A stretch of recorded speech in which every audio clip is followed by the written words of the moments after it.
하나님께서 택하신 백성들에게 어떻게 살아야 하는가를 알려주는 교육 내용입니다. 우리 예전에 제 때에는 학교에서 국민교육헌장 이러면서 외운 적이 있었는데 지금은 그런 거 없잖아요. 하지만 이 시대에 이 이스라엘에게는 하나님이 이스라엘아 들으라 라는 말로 시작하면서 내가 너희에게 명령하는 바가 이러이러하다라는 것을 딱 정리해서 이야기해 주고 있어요.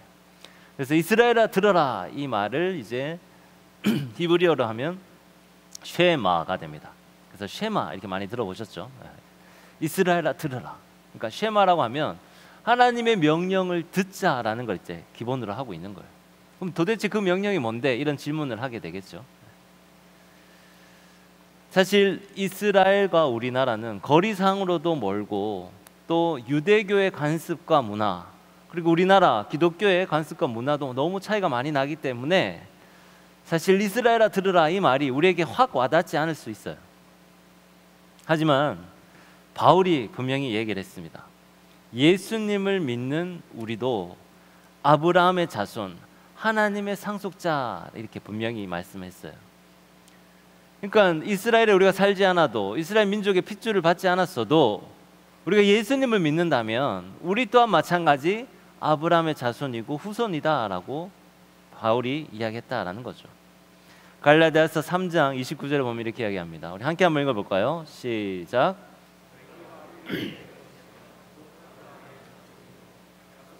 유업을 이을 자니라. 그리스도의 것, 그리스도의 소유라면 약속대로 유업을 이을 자, 하나님의 상속자라고 이야기하고 있어요. 그래서 이 쉐마는 바로 이스라엘 백성에게만 명령한 것이 아니라 저와 여러분에게 함께 명령하고 있는 것이다 라고 할 수 있습니다. 그러니까 우리도 아브라함 자손이고 유업을 이을 자다라는 거죠. 그렇다면 이 유업을 이을 자가 무엇을 의미하는가? 유업을 이을 자는 다른 말로 하면 상속자라는 말입니다. 근데 우리가 보통 상속자라고 하면 뭔가 어떤 큰 재산, 어떤 기업 이런 것들을 이제 상속받을 때 상속자라는 이야기를 많이 하는데 사실 하나님의 말씀하시는 그 상속자, 그 약속은 그런 재산적인 의미보다 훨씬 더 크고 포괄적입니다. 여기서 말하는 상속자는 단순 재산뿐만이 아니라 하나님 나라의 축복, 약속, 그리고 영원한 생명에 참여하는 그 자격, 이 모든 것들 포괄적으로 이야기하고 있는 거예요. 그러니까 물질적인 재산과 비교할 수 없는 그런 유업을 이야기하고 있습니다. 그런데 우리가 그렇게 하나님의 유업을 받을 만한 하나님의 자녀라면 우리가 한 가지 해야 되는 게 있어요.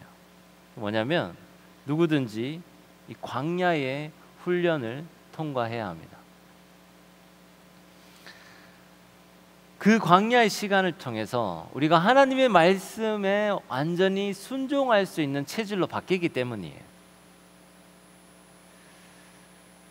로마서 8장 17절 말씀 보면 이렇게 얘기합니다. 자녀이면 또한 상속자 곧 하나님의 상속자요 그리스도와 함께한 상속자니 우리가 그와 함께 영광을 받기 위하여 고난도 함께 받아야 할 것이니라. 아멘. 그러니까 주님의 영광을 우리가 누리고자 한다면 그분의 고난도 함께 받아야 된다라는 거죠. 우리가 사실 예수님을 따르면서 예수님께 받고자 하는 복들, 주님 이거 해주세요, 이거 저렇게 해주세요 라고 요구하는 것들 많잖아요. 우리가 높은 자리에 서기 위해서 노력도 많이 하고 또 그리스도인이라면 그렇게 살아야 된다라고 생각도 하잖아요. 그걸 통한 영광을 우리가 주님과 함께 받게 되겠죠. 그런데 성경은 분명히 이야기합니다. 영광을 받기 위하여 그 고난도 함께 받아야 할 것이다 라고 이야기하고 있어요. 그래서 쉽지가 않습니다. 이 훈련을 잘 견디면 세상을 이길 수 있는 힘이 생기는데 그 과정이 쉽지만은 않다라는 거예요. 이 과정을 이기게 되면 나의 정체성이 분명해지게 되고요. 우리 신앙관이 명확해지게 됩니다. 그리고 우리 삶의 변화가 일어나게 되고 자연스럽게 주위에 영향력을 끼치게 돼요. 주위의 분위기가 달라지게 됩니다. 그러니까 여러분이 이 고난의 시기를 통해 연단되고 하나님의 말씀에 순종하는 자가 되면 우리 주위의 분위기가 달라진다는 거예요. 오늘은 여러분에게 우리 기쁨의 교회 선배이자 또 우리 신앙의 선배님이신 정말 멋있는 집사님을 한번 소개해 드리려고 합니다. 오늘 직접 오시지는 못하고 영상으로 여러분에게 간증을 해 주실 텐데요. 한번 들어보도록 하겠습니다. 제가 초등학교 3학년 때, 그러니까 엄마가 그때 이제 어머님이 예수님을 진짜 너무 뜨겁게 만나셨어요. 그래서 저는 교회를 다니고 싶지 않았어도 그냥 엄마 손에 이끌려서 같이 교회를 다녔죠. 그리고 초등학교가 지나고 나서 중학교에 올라가면서부터는 아예 교회를 가지를 않았어요. 이제 그러다 보니까 세상에서 놀고 이제 세상에서 있다 보니 또 제가 또 희한하게 그 돈 버는 재주가 정말로 비상했어요. 그래서 하는 사업을 제가 20대 중반에서부터 시작을 해서 중국에 공장을 차려놓고 하나 오픈을 했던 게 있었고요. 또 한국에도 하나 있었던 게 있어서 20대 중반이다 보니까 워낙 어린 나이에 정말로 많은 재물을 좀 많이 모았어요. 그러다가 이제 세상에 너무 있다 보니, 그리고 엄마의 기도가 한 30년을 저를 두고 기도하셨거든요. 내가 다시 돌아오기를, 그리고 하나님을 만나기를 항상 기도하셨기 때문에 그랬던 상황 중에서 이제 뭐 사업이 잘 안 되고요. 제 몸이 또 아프기도 시작하고 그러면서 이제 하나님, 제가 믿지 않고 세상 속에 있었어도 하나님의 콜링은 분명히 알고 있었어요. 그게 알 수밖에 없게끔 하나님이 하시는 것들이 있더라고요. 그래서 그때 사업이 망하고 이제 그러면서도 제가 하나님을 찾지 않았죠. 찾으시는 걸 아는데도 불구하고 제가 찾지를 않았어요. 그리고 계속 피해 다니고 도망 다니고 있을 때 그때 이제 또 다시 몸에 이제 병이 이제 암이 그때 다시 또 걸린 거죠. 이제 사업 실패도 했고 사업 실패한 상태에서 이제 암이 걸려서 그때 생각을 하게 됐어요. 이렇게까지 나를 찾으시는 도대체 이유가 뭘까? 왜 이렇게 나를 이렇게까지 부르셔야 하지? 나는 예수님을 믿고 싶지 않은데, 나는 지금 이 상태가 너무 좋은데, 세상에 이렇게 내 사업하면서 내가 여기서 많은 것들을 누리고 살고 싶은데 예수님을 만나면 그 내가 누리는 모든 것들을 할 수 없는 것들이 너무 많다 보니까 제재가 되잖아요. 그래서 믿고 싶지가 않았어요. 그런데 이제 나중에 하나님을 그 상태에서 만나고 보니 이게 뭐 세상이 줄 수 없는 그 기쁨이 있더라고요. 하나님께 기도하면서 처음에 물었어요. 하나님, 왜 이렇게까지 저를 부르십니까? 예수님, 저를 왜 이렇게까지 부르시고 찾으셨어요? 이렇게 제가 무릎 꿇고 처음에 만난 지 얼마 안 됐을 때 기도할 때 처음으로 하나님 음성을 들었어요. 그때 어떻게 말씀하셨냐면, 제가 어렸을 때 초등학교 3학년 때 엄마가 이제 언니랑 저랑 내 동생을 예전에는 철야 기도를 24시간 했어요. 그 밤새도록 하시는 그 기도회를 엄마는 항상 하셨어요. 그러면서 도시락을 싸가지고 저희를 교회 기도실에서 재우고 엄마는 계속 기도하시고, 아침에 제가 이제 학교 등교하는 거, 이제 거기 그 상황을 보여주시는 거예요. 하나님께서. 저는 그걸 전혀 기억 못하고 있었어요. 근데 그 상황을 보여주시면서 너가 이렇게까지 했던 딸이다. 내가 너를 어떻게 놓을 수 있겠냐라는 말을 탁 그때 처음으로 하나님 음성을 들었던 때죠. 그때가. 한 몇 년 전쯤에요. 한 4, 5년 전쯤 정말 깊게 한번 온 적이 있어요. 그때 제가 다른 걸 한 적도 없고 무조건 말씀 보고 기도 생활 외에 다른 걸 정말 한 적이 없어요. 제가 휴대폰 매장을 하는 그것밖에는 다른 건 한 것도 없는데도 불구하고 손가락 하나 들지도 못할 만큼의 무기력증이 오기 시작했어요. 그리고 주일 얼마나 아픈 정도가 심했냐면, 주일날 일어나서 교회를 와야 되는데 제 몸에 어떤 1톤짜리 돌 같은 게 올려져 있는 그렇게 힘듦이 계속 있었어요. 그러다 보니까 병원에 가도 병명이 없고, 그건 저는 다 정상이에요. 그런데 몸이 계속 너무 아팠던 거예요. 근데 그때 이거 분명히 영적인 문제라는 걸 저는 깨달았어요. 왜냐하면 하루도 말씀을 읽지 않은 적이 없었고, 항상 제 일은 매장에 문 열고 나도 첫 번째 하는 게 성경 말씀 보고 기도하고 그리고 필사하고, 그리고 나서 제가 항상 일을 했어요. 매장의 모든 업무가 돌아갔기 때문에 내가 깊이 하나님을 찾을수록 나에 대한 이런 영적 싸움이 되게 커진다는 걸 그때 느끼게 된 거예요. 그래서 어떻게 됐든지 내가 이거는 무조건 돌파를 해야 된다. 근데 내가 이거를 돌파하고 났을 때 왠지 내가 한층 더 신앙이 더 깊어질 것 같은 느낌은 계속 오는 거예요. 그래서 어떻게든 버텨보자. 그리고 제가 그때 택했던 게 뭐냐면 교회 안으로 계속 더 들어오게 됐어요. 힘들다고 몸을 못 일으키는 게 아니라 힘드니까 교회로 더 들어가야 된다. 그래서 모든 교회에서 하는 모든 시스템에 들어가 있는 건 다 했던 것 같아요. 몸이 아파도 불구하고. 왜냐하면 여기에 교회 안에 영적 흐름이라는 게 있잖아요. 그 흐름을 내가 받고 싶어서 내가 혼자 할 수 없는 걸 알기 때문에 내가 여기서 기도로 쌓아놓고 이 흐름을 내가 받고 싶었던 거죠. 그때 한번 목사님께서 그 강단에서 그 말씀을 하신 적이 있어요. 사람은 어디에서 노느냐에 따라서 내가 변화되고 내가 묻혀지는 게 다르다고 하셨거든요. 그러면서 그때 예를 들었던 게 주유소에서 놀면 주유소에 그 기름이 묻을 거고 내가 세상에서 놀면 당연히 세상 것들이 들어오겠죠. 그렇다면 나는 교회 안에서만 놀아야 되겠다가 결론이었어요. 그래서 그때 하는 모든 여기에서 하는 훈련들을 다 했고 기도실에는 다 들어갔었고 계속 그렇게 했을 때 갑자기 그렇게 깨닫고 기도 중에 하나님께서 저한테 그때 그 영혼의 상태를 탁 보여주셨어요.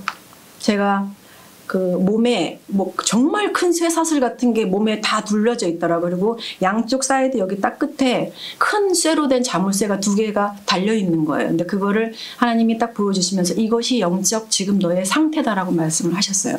그 말씀을 딱 듣고 나서 그리고 나서 제가 바로 기도하고 났을 때 정말 너무나 산뜻했어요. 제 매장이 선교지예요. 제 매장에 오시는 분들한테 그러다 보니까 제가 항상 매장에 교회 그 말씀과 기도로 계속 찾아 있고 저희 매장은 항상 찬양이 흐른단 말이에요. 오신 분들은 다 알고 계실 거예요. 찬양이 밖에서도 나오고 안에서도 나와요. 지나가시는 분들도 찬양을 들을 거고 안에 계시는 분은 당연히 들을 거고요. 그런데 그러다 보니까 매장 안에 기류가 바뀌어 있어요.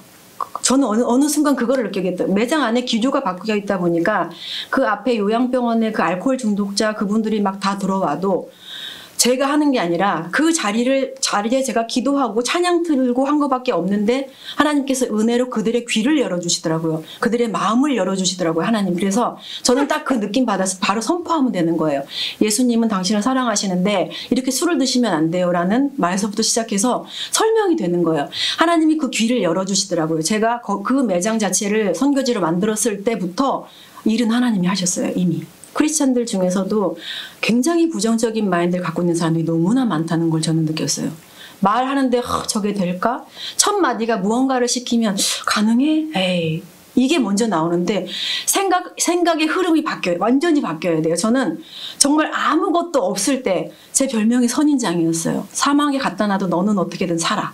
근데 거기에 우리의 말씀이 다 있는 사람들이라면 정말로 내가 원하지 않은 상태에서 닥쳐서 해야 될 때가 되게 많을 거예요. 그래도 그 닥쳐서 가야 될 길에 예수님 진짜 딱 그 한 분만 보잖아요. 그러면 세상의 것들이 풀리는 기적이 있어요. 정말 있어요. 근데 예수님을 어떻게 믿는지가 정말 중요한데 내가 정말 청년들한테 궁금한 건 홍해를 가른 예수님을 믿냐는 거예요. 홍해가 갈라지는 걸 니네는 지금 믿어라는 걸 난 묻고 싶어요.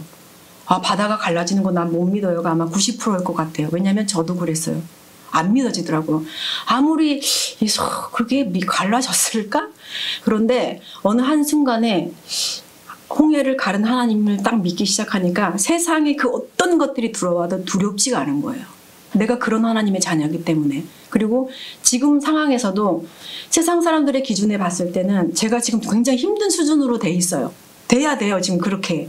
왜냐하면 사업적인 부분에서 또 뭐든지 그렇고 제가 지금 신학을 공부하면서부터 엄청난 어마어마한 영적 전쟁이 있어요. 그런데 저는 그 전쟁이 아무렇지도 않아요. 저한테 정말 발등의 때만큼 여겨지지도 않아요. 실질적으로. 그러다 보니까 그게 제 얼굴에 그대로 나오는 것 같아요. 남들은 아무도 모르는 거예요. 너무 감사해요. 그러니까 제가 정말 청년들한테 하고 싶은 얘기는 진짜 하나님을 만나라. 진짜 홍해를 가른 하나님을 만나고 그렇다고 하면 너희가 어디 서 있든지 간에 청년들이 어디 서 있든지 간에가 중요하지 않다고 그게 누구의 손에 붙들렸는지가 중요하기 때문에 내가 하나님 안에만 손에 붙들려 있으면 삼손의 나귀 턱뼈가 한두 더미 두 더미에서 1,000명 2,000명을 때려서 죽이는 것이 문제가 아니라 우리는 숟가락 하나만 들어도 그 모든 것을 이길 수 있다는 얘기는 난 하고 싶어요. 네. 네, 감사합니다. 집사님을 예전부터 봐왔지만 제가 이번에 이 인터뷰를 하면서 야, 정말 참 사람이 멋있다라는 생각을 하게 됐어요. 이분의 그런 매력 포인트가 뭔가? 그게 바로 자신의 정체성이 분명한 거예요. 여러 가지 삶의 어려움과 고난, 그죠? 사업도 망하고 암도 걸리고 이러면서 자기의 정체성이 분명해진 거예요. 그리고 그 정체성을 분명히 세상에 드러낸 거예요. 그러니까 이제 거리낄 것도 없고 부끄러울 것도 없고 자신감이 충만해지게 되는 거예요.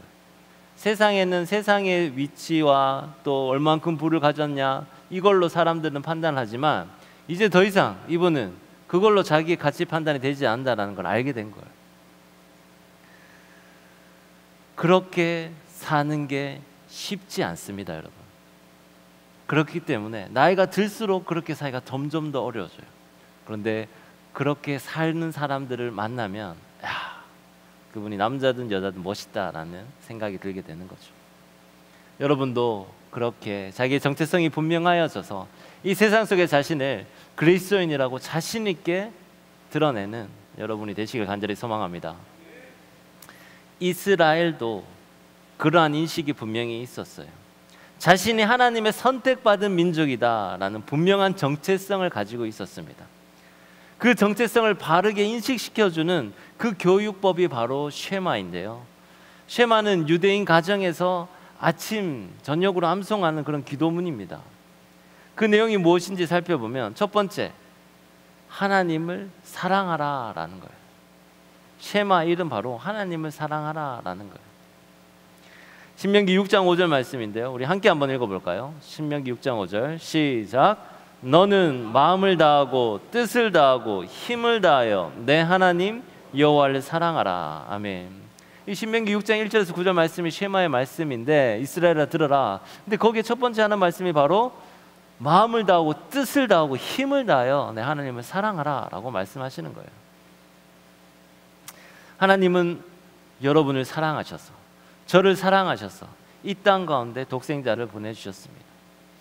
그분이 대신 피를 흘려 십자가에 돌아가셔서 우리는 구원을 받게 됐어요. 예수님은 십자가에서 못 박히고 거기서 피 흘리면서 고통을 당하셨어요. 근데 그것을 지켜보고 계시는 하나님 아버지의 마음은 어땠을까요? 하나뿐인 아들이 그렇게 고통받고 있는 그 모습을 보는 하나님 아버지의 마음은 어땠을까? 하나님 아버지는 자신의 아들을 희생시키는 그 엄청난 고통을 견뎌내셨습니다. 얼마 전에 제 딸이 열감기가 나서 하루 정도는 열 나고 해열제 먹이면 괜찮은 줄 알았는데 이틀이 지나도 3일이 지나도 계속 아픈 거예요. 그래서 병원에 갔더니 이제 열감기다 해서 이제 링거를 맞기 시작했습니다. 근데 이제 하루 맞아도 안 나으니까 다음 날도 맞고, 그러니까 이제 계속 그 링거를 맞으려면 이 주사 바늘이 핏줄을 찾아야 되잖아요. 그래서 이제 거기에 이제 관 같은 걸 이렇게 탁 연결해 놨더라고요. 다음 날도 맞고 그 다음 날도 맞을 수 있도록. 그거 붕대를 칭칭 갖고 이렇게 있는 모습만 봐도 가슴이 아픈데 그 아들이 고통당하고 아들이 죽게 되는 그런 모습을 보게 되면 마음이 어떨까요? 그래서 자녀를 키워보면 부모님의 마음을 안다라는 게 참 맞다라는 생각이 들어요. 저도 이제 그 자녀를 키우면서 자녀가 아플 때 느끼는 그 부모의 마음을 이제서야 알게 된 거죠. 제가 예전에 팔이 부러진 적도 있고 다리에 금이 간 적도 있고 한데 그때 부모님께서 느꼈던 그 아픔과 그 마음들이 이제야 이제 이해가 되는 거죠. 그러니까 이제 나이 들어서 부모님께 그 마음 때문에 조금이라도 은혜에 보답하고 주님을 부모님을 더 사랑해야 되겠다 이 마음을 먹게 됐습니다. 철이 늦게 든 거죠. 우리를 위해 독생자를 보내신 그 사랑을 진심으로 깨닫게 된다면 우리 또한 하나님을 사랑하게 됩니다. 그리고 하나님을 사랑한다는 그 말씀이 부담스럽거나 막 무겁게 느껴지지 않아요. 요한일서 5장 3절 말씀 보면 이랍니다. 하나님을 사랑하는 것은 이것이니 우리가 그의 계명들을 지키는 것이라. 그의 계명들은 무거운 것이 아니로다. 우리가 뭔가 하나님의 계명을 지키는 것이 되게 무겁고 힘들고 어려울 거라는 생각이 드는데, 아까 우리 간증하시는 분도 그랬잖아요. 내가 지금 잘 나가고 있는데 사회에서 교회 나오라 그러면 뭔가 해야 하지 말아야 될 것들이 많아지고, 나는 지금 너무 좋은데 왜 자꾸 하나님은 날 부르시는 것 같지? 이런 생각을 했다 그랬잖아요. 근데 막상 교회 와서 보니까 어떠네요? 여기야말로 천국이고 여기야말로 가장 좋은 것이더라 라는 것을 알게 됐던 거죠. 그런 것처럼 우리가 하나님을 사랑하는 것, 하나님의 계명을 지키는 것은 뭔가 대단히 어렵고 힘들고 그런 일들이 아닙니다. 사랑은 자연스러운 거예요. 그 사랑을 깨닫게 되면 하나님의 말씀이 더 이상 무겁게 느껴지지 않게 됩니다. 쉐마의 두 번째 내용은요, 말씀을 마음판에 새기며 자녀에게 부지런히 가르치라라는 겁니다. 가르치라라는 말은 샤난이라는 히브리어로 단어인데요, 날카로운 칼로 이렇게 새기듯이 마음에 깊이 새겨라라는 뜻이래요. 그러니까 샤난, 그러니까 칼로 그 돌이나 이렇게 나무에 새기듯이, 그러니까 말씀을 그렇게 내 마음에 새기다라는 거죠. 어떤 방법이 있을까요? 말씀을 내 마음에 새기려면 어떻게 해야 될까요? 다양한 방법들이 있습니다.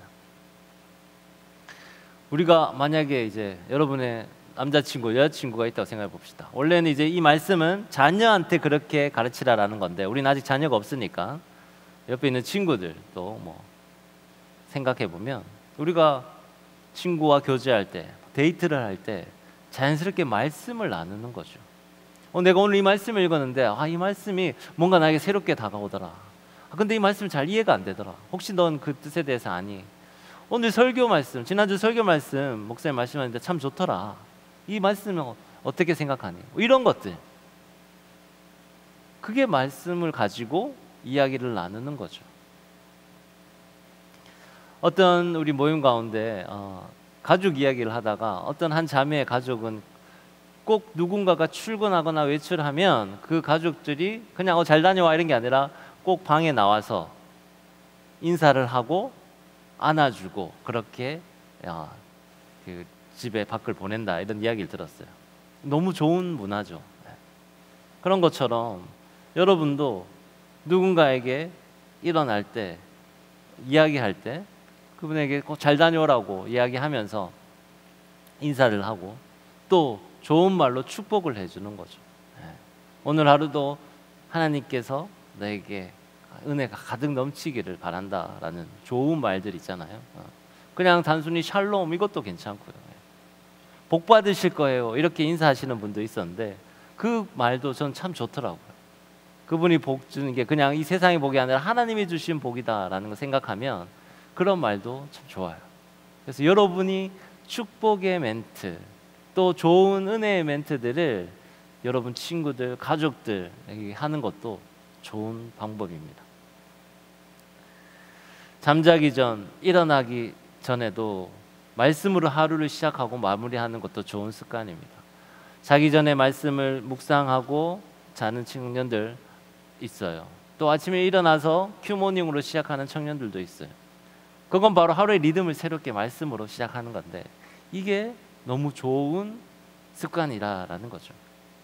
말씀을 마음판에 새기고 자녀에게 부지런히 가르치라. 이게 다른 말로 하면 우리가 이런 삶의 습관과 패턴들을 통해서 내 마음에 말씀을 계속 새기고 우리에 있는 가족들, 친구들과 이 말씀들을 가르치고 나누다라는 거죠. 이 훈련이 돼야지 여러분이 나중에 결혼하고 나서 여러분의 자녀들에게 그 훈련을 할 수가 있습니다. 저는 저희 부모님이 같이 신앙생활을 하긴 했지만 일대다 보니까 그 문화가 그렇게 많이 확 바뀌어지진 않았었어요. 서서히 바뀌어져 갔었죠. 네. 근데 제 아내는 기독교 신앙의 문화가 잘 이렇게 잡혀져 있어서 그 장모님이 제 아내와 처남에게 자기 전에 기도해주고 외출할 때 축복해주고 이런 것들 많이 하셨대요. 그러니까 이 아내는 그게 자연스러운 거예요. 그래서 아이들에게 머리를 얹고 기도해주고 자기 전에 축복 기도해주는 거, 이게 너무 자연스러운 거죠. 근데 저는 그게 자연스럽지 않아요. 노력을 해야 돼요. 의식적으로 해야 돼요. 그래서 그냥 잊어버릴 때도 많아요. 근데 여러분이 지금부터 그런 것들을 이제 문화로 만들어 가는 거예요. 마음판의 색이라는 거는 뭐죠? 그냥 자연스럽게 내 몸 안에 있는 거잖아요. 여러분이 샤워한다고 해서 안 없어지는 거잖아요. 그런 것처럼 문화, 가치, 환경 이런 것들은 지금부터 여러분들이 훈련해서 억지로 노력하지 않아도 자연스럽게 되도록 하는 것. 그렇게 되면 이제 가정 가운데 자연스럽게 흘러가게 됩니다. 그러면 그게 바로 킹덤 패밀리의 시작이 되는 거죠. 세 번째는요, 말씀을 지키는 삶, 진짜 내 삶으로 행하는 삶입니다. 말씀으로 삶을 살아내라 라고 이야기하고 있어요. 말씀은 그냥 듣고 끝나는 게 아닙니다. 삶 속에서 살아내는 거예요. 신명기 6장 8절 9절 말씀을 이렇게 이야기합니다. 너는 또 그것을 내 손목에 매어 기호를 삼으며 내 미간에 붙여 표로 삼고 또 내 집 문설주와 바깥문에 기록할지니라, 이렇게 이야기하고 있어요. 정통 유대인들은요, 이 명령을 철저히 지켰어요. 그래서 정말 손과 이마에 쉐마를 새긴 끈 그리고 상자를 메고 그렇게 성경을 읽으며 기도를 했습니다. 그러니까 실제로 손목에 그리고 이마에 말씀을 담은 상자를 찾다라는 거죠. 저렇게 이마에 상자가 하나 있죠. 그 다음에 이 팔에도 이렇게 끈을 두르죠. 저 끈 안에 말씀이 새겨져 있는 거예요. 이 말씀을 그대로 있는 그대로 지켰다라는 거예요. 그래서 이마에 담은 이 상자를 테필런이라고 해서, 그리고 저런 상자를 문설주에도 붙였습니다. 저 문설주에 붙인 거 저거를 메주자라고 이야기합니다. 근데 이건 그냥 단순히 장식이 아니라 우리 가족은 하나님의 소유입니다 라는 말을 이야기하는 거예요. 손은 뭘 의미할까요? 행동을 이야기하잖아요. 그리고 이마, 우리의 생각하는 곳이잖아요. 그러니까 우리의 생각과 행동, 이 모든 것에 말씀 중심으로 하겠다라는 것을 이제 상징적으로 이야기하는 거예요. 그러니까 실제적으로 내 팔에 말씀을 감고 이마에 말씀을 담으면서 그런 활동들을 하다 보면, 아, 내가 말씀 중심으로 살아야 되겠다라는 걸 이제 자연스럽게 습득하게 되는 거예요. 어릴 때부터. 그런데 이것을 정반대로 요한계시록 13장에서 보면요, 마귀가 이거를 흉내내서 짐승의 표를 이마에 받게 하겠다, 이런 이야기가 있어요. 말씀이 아니라 세상 기준을 따라 살게끔 그 표를 이마에 얻게 한다라는 거예요. 그렇기 때문에 우리는 이 세상의 표가 아니라 하나님 말씀의 표를 받아야 됩니다. 집 문설주 그리고 바깥문에 이 메주자를 붙이는 건요, 우리 가족의 정체성이 무엇인지를 공개적으로 드러내는 거예요. 여러분, 집 앞에 보면 기쁨의 교회 이렇게 문패 있는 것도 있잖아요. 내가 교회 다니는 집입니다. 내가 우리 교회 기쁨의 교회를 섬기고 있습니다라는 걸 이제 드러내는 거죠. 우리 청년들 중에 타투 많이 하잖아요.